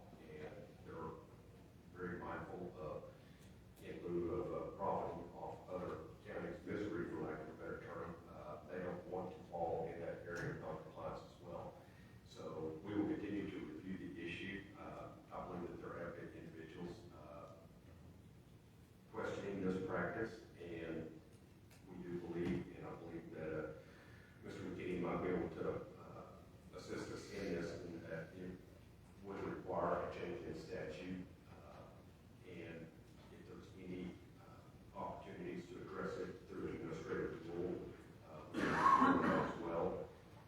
But we have to ensure that we do not exceed the authority of our own enabling statute, and we'll continue to review this issue, provide an update and some options/recommendations. I appreciate you making something that you're not a lobbyist and everything. We, as a state agency, find ourselves in the same position. We are a resource for the legislature only, so if a member of the legislature does ask us about this issue, they have in years past. If they ask again, we will provide the same answer that we provided this morning. And I believe that the concerns that are raised will also be voiced, whether it be through the minutes that we publish or other individuals going before the legislature and testifying. Thank you, Director Woods. I appreciate that. We just do what we can. And I'm not a lobbyist, however, I will, and I may regret the statement, I would open myself up to provide some testimony if you would like for me to do that with the legislature, because I think this is an important issue, as well as others. And I'll be very, very open to doing that, because I think it is a serious issue, and I think it's not going to get any better. The only other correction I have, and this is an easy request. My mother would be upset if she found that you had an E on the end of my name. So we'll correct that. Thank you. Thank you, Commissioner. If I could say one other thing right quickly, Commissioner Knox, so you kind of understand where we're coming from the county side of it. Quite often when the legislature takes action, it results in an unfunded mandate that comes down to the county level. And therein lies, it's a slippery slope. I wholeheartedly agree with you that we would love to keep them all in the state of Texas. But in doing that, it very well could create unfunded mandates. And then we get into situations with the tax base, folks, the tax rate going up. So it's a hard thing to pin down. I just wanted to bring that up. Thank you. Commissioner, any other comments? Thank you, Ms. Conley. Thank you. Number 7 variance is A, Dallas, T71.1, paragraph A, section 4, classification. Mr. Chairman, Dallas County is, I apologize, Dallas County is appearing before you this morning regarding a variance that has previously been issued. Dallas County was authorized in the direct supervision housing to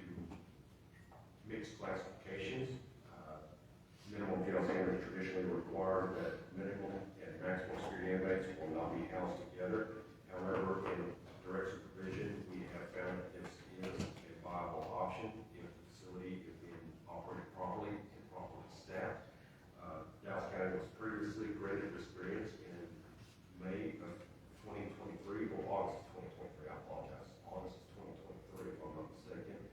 And they have since gone through limited compliance reviews and comprehensive on-site inspections. They are certified.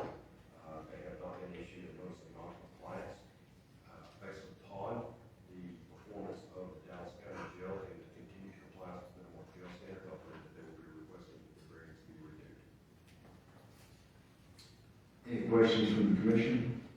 Not a question, Judge, but a comment. I want to say that I have personal experience with this variance, and I am a huge advocate for granting this variance and potentially in the future looking into actually removing this condition because it just makes practical sense. It makes good sense for the well-being of the detainees and the operations of the jail. This is, to me, this is a no-brainer. Commissioner Stout, Director Wood, Commissioners. I concur with what Mr. Wood said, what Dr. Porson said, so I appreciate if you approve the variance for, with no expiration date. Any other questions from the commission? Mr. Wood? Mr. Chairman, based upon the testimony provided along with the performance of the Dallas County Jail, while this variance has been in place and utilized, we would recommend that the variance be approved. There will not be an expiration date, but it will continue to be reviewed at the time of the inspection to ensure that it remains viable and appropriate for you to continue. You've heard the recommendation, Mr. Wood. Is there a motion to approve? I'll make the motion. Second. There's a motion, second, and a third. Any other discussion? All in favor, signify by saying aye. Aye. All opposed, motion passes. Thank you. Thank you. 7 variances, B, Howard, 259.114, section C, paragraph D, segregation. Mr. Chairman, Howard County was previously granted variance minimum jail standard to install additional beds in their existing facility. The facility was originally designed and constructed with sufficient square footage for these beds to be installed and not require a variance. This was done with the mindset that at some point in the future they would be expanding. Whenever the additional beds are installed and utilized, it does put them below their segregation requirements. They have less than 10% separation cells, if I'm not mistaken. Now, I think it should be noted that Howard County has not utilized this variance. They have held it in reserve and taken different options in order to ensure that they remain in compliance with minimum jail standards. And we have representatives from Howard County for you this morning to provide testimony with the request. Sheriff Stanford, this is Brandon Johnson, our county judge. So far, we have not used the beds. We are in the planning stages, and expansion is still on the table. However, last year, we got a new district judge and a new district attorney who have changed how the court system works, so we're beginning to see a decrease in our jail population. We don't know if this is something that's temporary or it's going to be long-term, so we kind of held off on continuing the plan because they spend $6 or $7 million to expand our jail and not ever use it because now the courts have changed their course and things are working better. So there is a possibility we may not have to expand. So we would like to continue the variances. Can we get it like Dallas where it doesn't have an expiration date on it? It doesn't hurt to ask.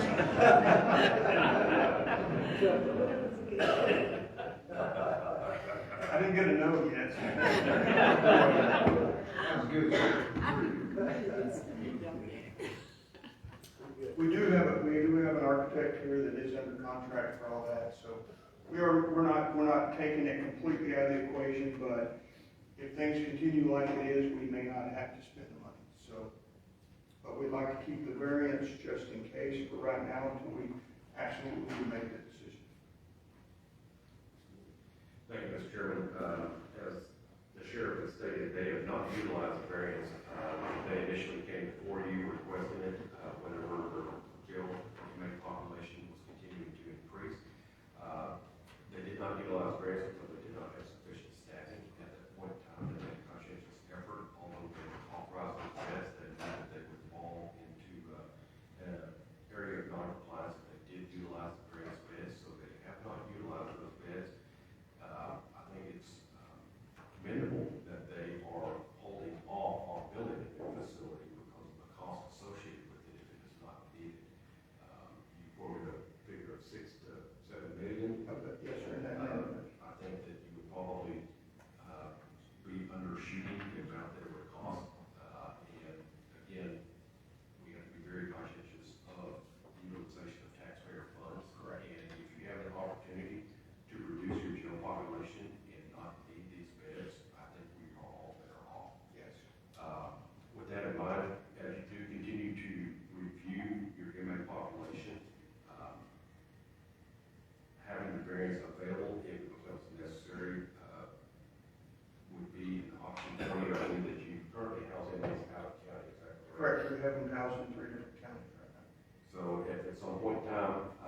questions from the commissioners?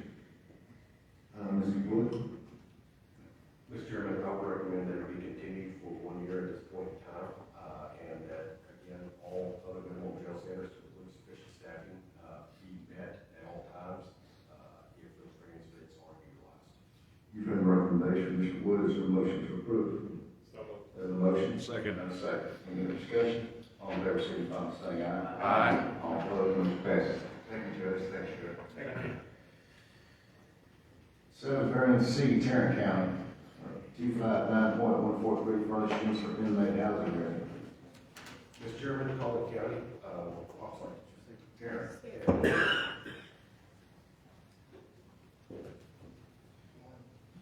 Mr. Chairman, Tarrant County is on the agenda this morning regarding the variance that was previously requested and approved by the variance subcommittee to assist Tarrant County as they implement a preventative maintenance project and renovation of an existing facility. You have a representative from Tarrant County here this morning. The sheriff is also in attendance, and we would like to receive testimony from the county before making a recommendation.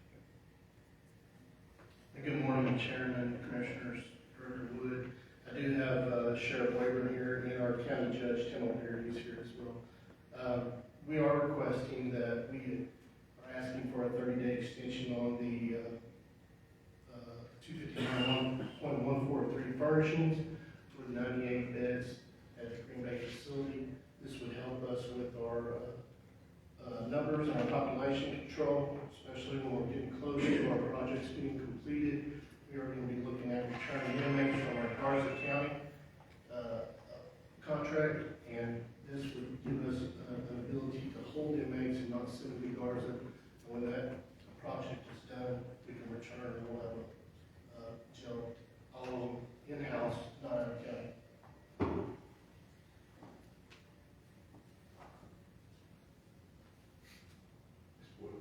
Thank you, Mr. Chairman. Again, this variance was previously reviewed and approved by the variance subcommittee. It was granted for 90 days at that point in time, which would mean that it would end, I believe, September 18th. We were going to recommend that it be continued until October 1st, I believe. Is that sufficient time to finish up the renovation project? Yes, sir, we would like it just 30 days if we could, that way we'd have a little bit more cushion, sir. And should be noted that they have maintained the required staffing at the Green Bay facility where these variance beds were installed. The deficiency was within the furnishings, they had the sufficient square footage. And at this point in time, we would recommend that it be extended for 30 days past its previously approved expiration date, which would mean that it would expire on October 18th. Is that correct? That's correct, sir.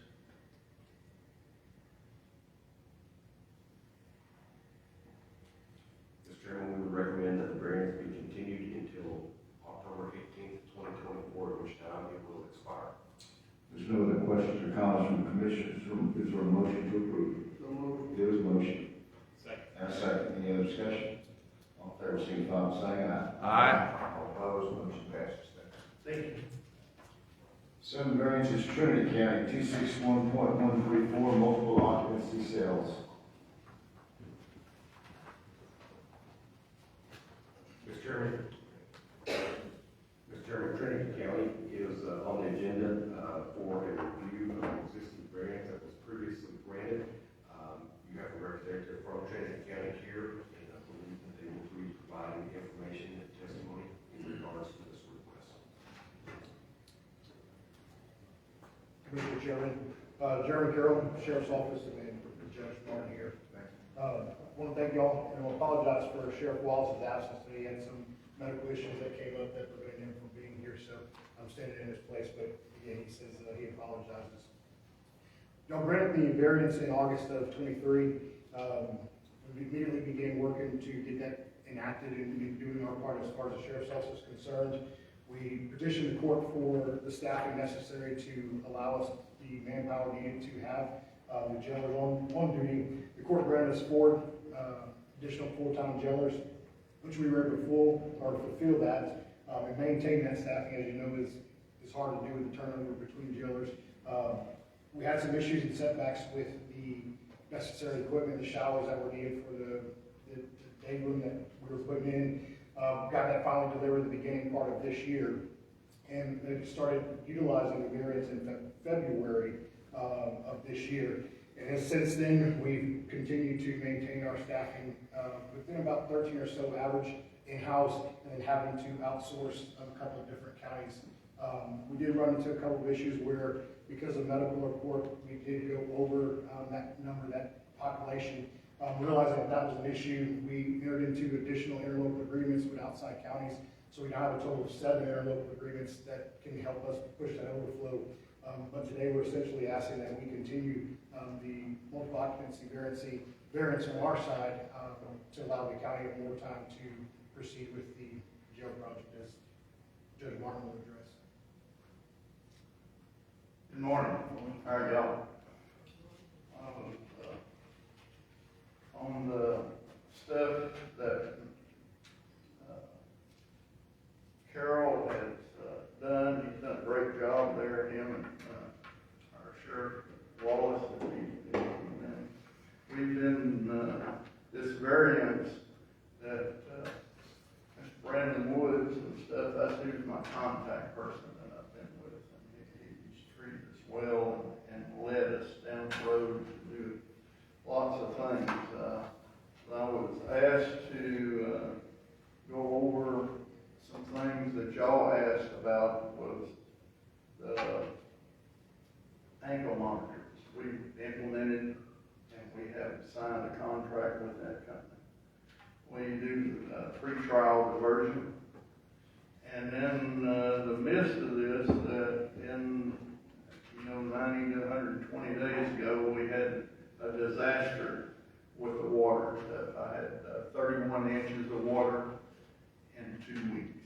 And then we washed out. I requested through the STAR request, and Nim Kidd has helped us send them in. We've been trying to work our way through FEMA and them avenues. I've had meetings after meetings, at least 3 to 5 a week sometimes, trying to get through this. In the midst of this, they've asked me to do something on providing, getting to a place to vote for a jail.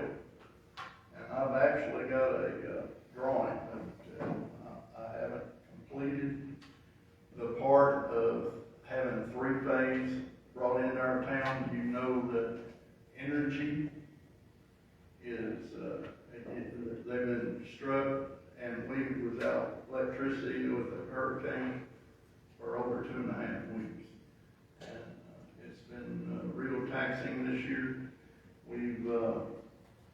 I've got it down to a point of how much it costs per inmate forever, how long, and the impact of that point. I still like just a little things to do, and my financial advisor, my bonding agent has told me that we are too close to sell this, they to sell this, not me, to present it to the public to let them make a decision on it. This, it's the average, it's very costly for a town, a county that's, we're in the lower 10% of the state. And we appreciate all that y'all had to help us. And, like I said, he said in last year, in August, y'all gave us a variance, and it took us to January 1st of February to get it implemented. And we have used that, and it has helped. And when you're poor as we are, I needed 10,500 tons of 3x5 rock through that disaster. I haven't received that yet. And working through FEMA, it's real difficult. But if y'all could give us a little more time, I'll have this on the ballot next year to be able to present it to the people. And we'll see what they do.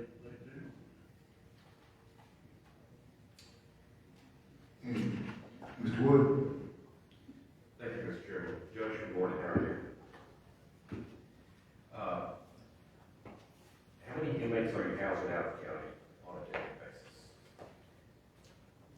I was just thinking about 20 to 22 that were going out, and we're keeping in house about 13 to 14. They have actually brought that count down. And the last 3 months, I pulled the last 3 months, it's averaged about 33 inmates total. And the year before, but the courts has opened up in our area a little more, and it helps, have the courts open up with that. It went from in the 50s down to 33 to 37, somewhere in there. That's the last time.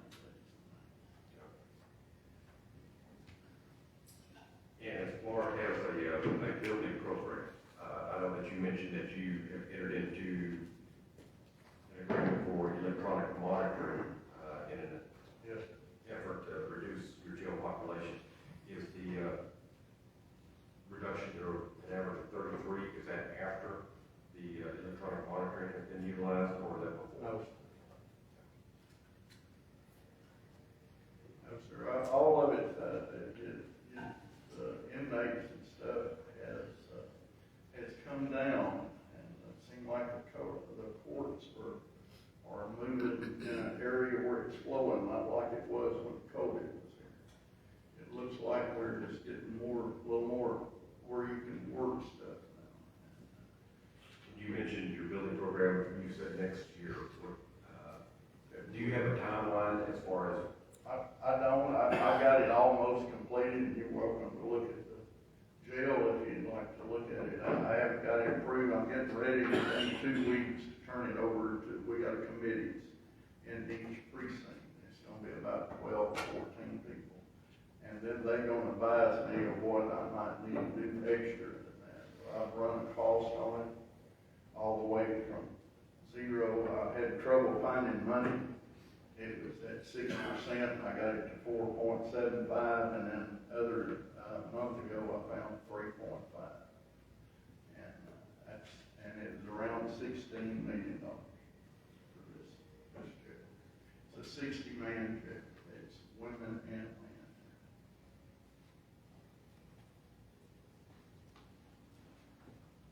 Mr. Chairman, I would like to extend the variance until the February meeting so that the county can provide us an update on their efforts to address their inmate housing needs. The facility that they currently operate is one of the only ones currently in operation within the state of Texas. We continue to work with the county, but they're approaching the century mark with that facility, and it's a challenge to manage. Would be one way to put it, and we want to ensure that they are moving forward with addressing their inmate population needs. So I would request that it be continued to the February meeting, at which time the county can provide us an update and hopefully have more concrete information in regards to where they're at in the planning for the facility. Thank you, Mr. Wood. Commissioners, you've heard the recommendation. If there's no questions or comments, is there a motion to approve? So moved. There is a motion. I second. And a second. Any other discussion? All in favor? All in favor, signify by saying aye. Aye. Opposed, motion passes. Thank you. Thank you very much. And Administrative Rules Advisory Committee. Mr. Chairman, the Administrative Rules Advisory Committee is the next agenda item. We do have one action item for your consideration, and that is 255.6C, Intellectual or Developmental Disability Advisory Committee. This is the administrative rule that is companion to the Administrative Rule Advisory Committee rules that were previously adopted. This rule, as of adoption, has been published in the Texas Register. There were no comments received, and basically we are taking what was required by statute and adopting it into administrative rule as required by the Sunset Advisory Commission review from 4 years ago in regards to the operation of the advisory committees.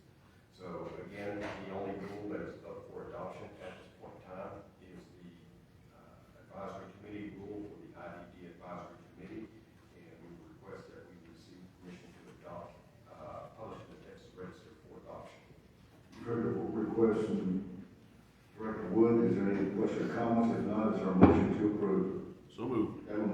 Second. I have a second. Any other discussion? All in favor, signify by saying aye. Aye. All opposed, motion passes. C, public petition change in minimum jail standards, none. That's correct, sir, no action, and then the four-year rule review information is included. This is a listing of the administrative rules that are currently in the review process by the advisory committee. We do this in order to comply with statute and the recommendation from the Sunset Advisory Commission. No action is required, sir. We'll move on to this nine, IDD advisory committee update. Thank you, Mr. Chairman. We have not had an advisory committee meeting for IDD based upon a weather event, and it has been postponed, and it will be occurring next week. Sheriff Rose serves as chairman of that committee as well, and he may be able to provide you any additional updates that he feels are necessary. Thank you, Mr. Wood. Just real quickly, that's correct that we had meetings scheduled back before the hurricane struck, came through, so we made a decision at that point to postpone those meetings, as whether or not Austin would be directly impacted, but several of the constituents of the committee would probably be directly impacted by the storm. As far as where we are at this point in time with that particular advisory committee is we have stopped work for this year because this year is a reporting period. And so I have all the subcommittee chairs putting together their work and everything to prepare for the report process that has to happen in November, back to the legislature, lieutenant governor, and so on. So again, we will resume back into full work again after the new year. But for now, it was time to suspend everything so we can get the required reporting done. That's all I've got. Thank you. Thank you, Commissioner. Any questions from the commission regarding the update? If not, we'll move on to number 10, staff report. Mr. Wood. Thank you, Mr. Chairman. Included in your meeting book is the staff report for the previous quarter's activities. We did have two projects from Tarrant County at that facility that grants have been granted come online, and I believe that they have one more. Williamson County also completed a master court renovation within their existing facility. We've also included the planning and construction report, and it continues to grow past the 3 pages, and it is now approaching 4. Counties continue to attempt to address their inmate population and inmate needs through these construction projects. The entire state of Texas continues to grow at a rate which is difficult to keep up with. Your jails and non-compliance and compliance listing is provided for your review. We also have the status of remedial boards. We will be unfortunately adding to this list for your review at the next commission meeting. Status composition of the jail population. Jail population continues to creep up, and several months it's not uncommon for them to peak. We will start to hopefully see a decrease in the inmate population in October, November timeframe, and then move back into slightly increasing the inmate population. Staff training activities are also included for your review. We've attended several conferences and presented at those conferences. And your financial report budget for this fiscal year is included for your review. We are finishing out this fiscal year. We will again have a minor surplus, but we continue to address agency needs and expend the funds as efficiently and effectively as possible. Last item under the staff report is the inmate complaint report. And again, we continue to experience approximately 300 inmate complaints submitted for review and investigation per month.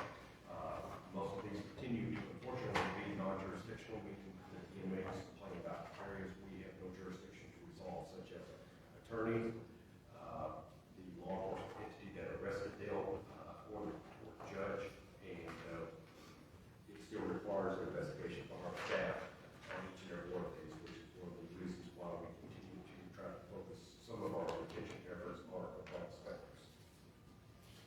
Okay, number 11, other business. Mr. Chairman, you also have a list of the commission sponsored events that have been attended and occurred during this previous quarter. Commission staffing, we are, for all practical purposes, fully staffed at this point in time.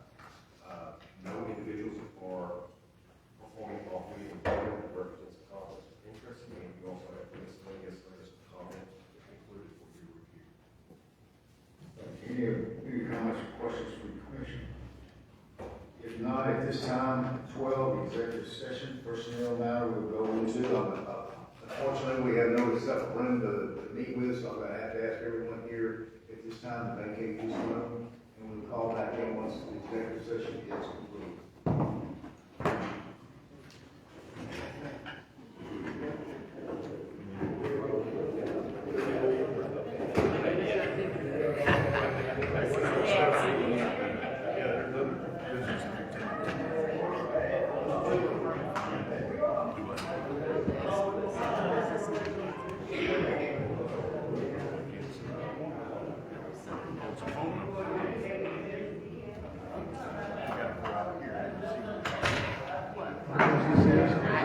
Alabama side.